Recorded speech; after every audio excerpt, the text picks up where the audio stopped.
యేసు ప్రభువారు 3.5 సంవత్సరాలు దేవుని సన్నిధిలో వాక్యానికి ప్రార్థన చేసి చేతులెత్తి ప్రార్థించి కన్నీరు కార్చిన స్థలమే గెత్సేమనే స్థలము. ఆ గెత్సేమనే తోటను యేసు ప్రభువారు ఏం చేశారు? ప్రార్థన ద్వారా శుద్ధి చేసేశారు. హల్లెలూయా, హల్లెలూయా. దేవునిలారా, తోటనే మన హృదయం ప్రార్థన ద్వారా ఏం చేయబడాలి? శుద్ధి చేయబడాలి. యేసు ప్రభువారు ప్రవేశించే విధముగా ఉండాలి.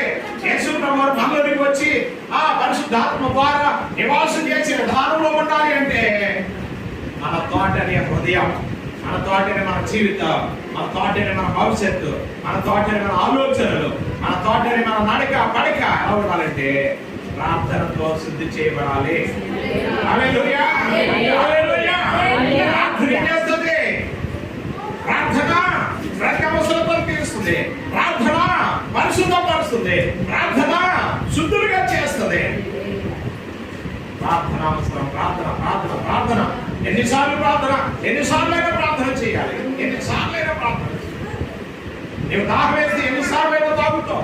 అలాగే దేవుని సన్నిధిలో నీ కష్టం, నీ బలహీనత పోవడం కొరకు ఎన్నిసార్లైనా ప్రభు పాదాలు పట్టుకోవాలి. ప్రార్థన ప్రభువు వేడుకోవడం, ప్రభు మొరపెట్టడం. దాని వలన ఏం చేయబడుతుందంటే నీ తోటని హృదయం, నీ తోటని జీవితం, నీ తోటని భవిష్యత్తు ఏం చేయబడుతుందంటే శుద్ధి చేయబడుతుంది. హల్లెలూయా, హల్లెలూయా. దేవుడు ఇచ్చిన తోట అపవిత్రమైపోయింది పాపం వలన. ఈరోజు దేవుడు నీకు ఇచ్చిన ఆ మంచి జీవితం, పరిశుద్ధమైన జీవితం పాపం వలన అపవిత్రం పంచుకోకూడదు. గమనించండి ప్రియ దేవుని బిడ్డలారా, యేసు ప్రభువు సిలువ వేసిన స్థలంలో ఏమందంట? ఒక తోట ఉండేనా? ఎవరి తోట అది? చెప్పండి. యేసు ప్రభుని సిలువ నుంచి దింపి సమాధి చేసిన వాడు ఎవరో? యోసేపు. అరిమత యోసేపు యొక్క తోట. ఈ రోజున నీ తోటని హృదయంలో యేసు ప్రభు స్థానం ఇవ్వాలి. నువ్వు చనిపోవాలి, తిరిగి లేవాలి. యేసు ప్రభు నీలో నివాసం చేయాలి. యేసు ప్రభువును జీవించాలి. అప్పుడే యేసు ప్రభు నీ హృదయం తోటలైనా నివాసం చేస్తాడు. యేసు ప్రభు అవసరమైన తోటగా ఉంటుంది. హల్లెలూయా, హల్లెలూయా. దేవుని బిడ్డలారా, ఎంత గొప్ప భాగ్యం యోసేపుకు కలిగింది. ఈ రోజున నీ హృదయం నిండిన దాన్ని మాట్లాడడం కాదు, కానీ నీ హృదయం అనే ఆ జీవితంలో, ఆ తోటలో దేవుని వాక్యంతో నింపుకో, యేసయ్యతో నింపుకో, సమృద్ధిగా నింపుకో, స్తుతులతో నింపుకో, దేవుని మహిమతో నింపుకో. యేసయ్య ఎప్పుడు వచ్చే స్థలంగా ఉంటుంది. ప్రజలకు ఆశీర్వాదకరమైన స్థలంగా ఉంటుంది. ఇతరుల తోటను చూసే విధానంలో వంటలు ఎన్ని దేశాలు, ప్రపంచం అంతా కూడా ఆ యొక్క యేసు యొక్క తోటనే చూడడానికి వెళ్తున్నారు, వస్తున్నారు కదా.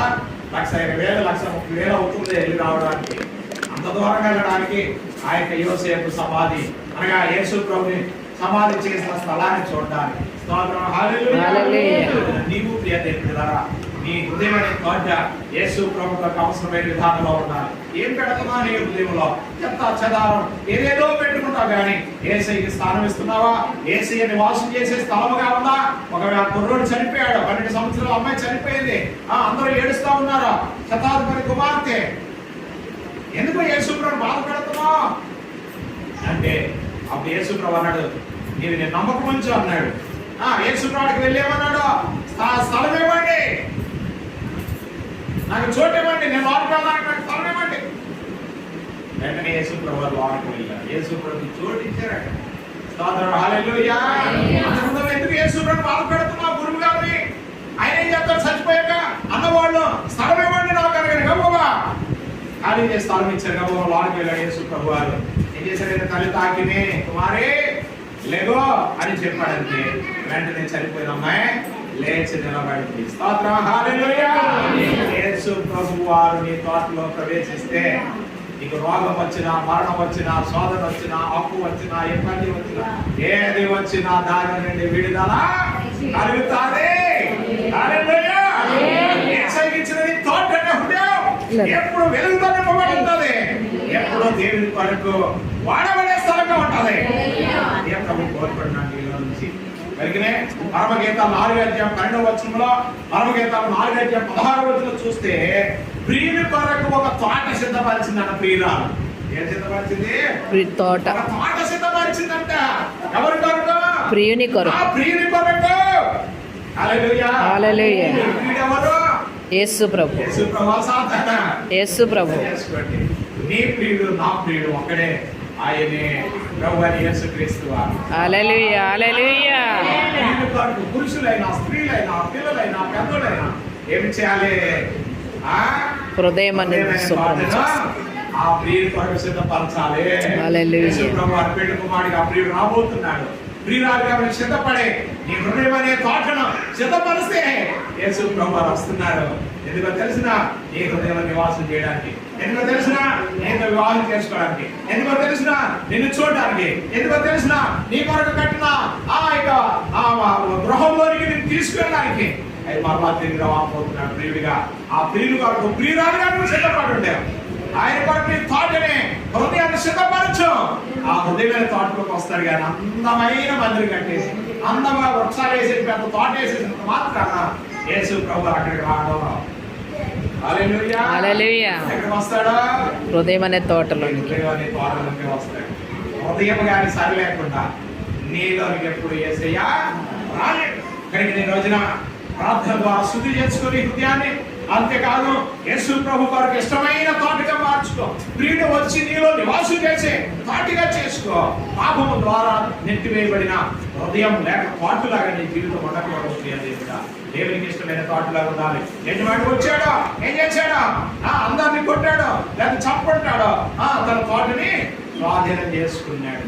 ఆ విధమైన స్థితి ఎప్పుడు మన జీవితంలో రాకుండా చూసుకో. నా ప్రభు నాకు ఇచ్చిన హృదయం, నా ప్రభు నాకు ఇచ్చిన జీవితం, ఇది దేవుడికే సమర్పణ, ఇది దేవుడికి ఇష్టంగా ఉండాలి, ఇది దేవుడికి యోగ్యమైనదిగా ఉండే ఆ ప్రభులు మళ్ళా నేను కలిసే వరకు దేవుడి కొరకు ఇష్టమైన తోట వలె అంతఃపురం వలె దేవుడి కొరకు ఎదురు చూస్తున్నారు. ఆ ప్రభు వారు నాలోనికే వస్తాడు, నా దగ్గరికే వస్తాడు. కొన్ని వేల పువ్వులు ఉంటాయి కదా, కొన్ని వేల పువ్వులు ఉంటాయి. గులాబీ పువ్వులు, బంతి పువ్వులు ఉన్నాయి అనుకున్నాం. వెళ్ళామా ఏం చేస్తాం? అన్ని కోసేసుకుంటామా? అన్ని కోసుకుంటామా? ఏం చేస్తాం? ఏది బాగుంటుందో అదే. అబ్బా ఇది బాగుంది, ఇంకా కొంచెం అబ్బాయి అది బాగుంది, అబ్బాయి అదే అది బాగుంది. చీరదానికి బాగా అనుభవం ఉంటుంది ఇలాంటి కదా. పువ్వులు లేకుండా మనం అదే చేస్తాం. ఇది బాగుంది, అది బాగుంది, అది బాగుందని మనకి ఇష్టమైంది కొన్ని వేల పువ్వులు ఉన్నా సరే అన్ని కోసుకోము. ఇష్టమైంది ఏదో ఏది మరి ప్రభు కూడా అంతే.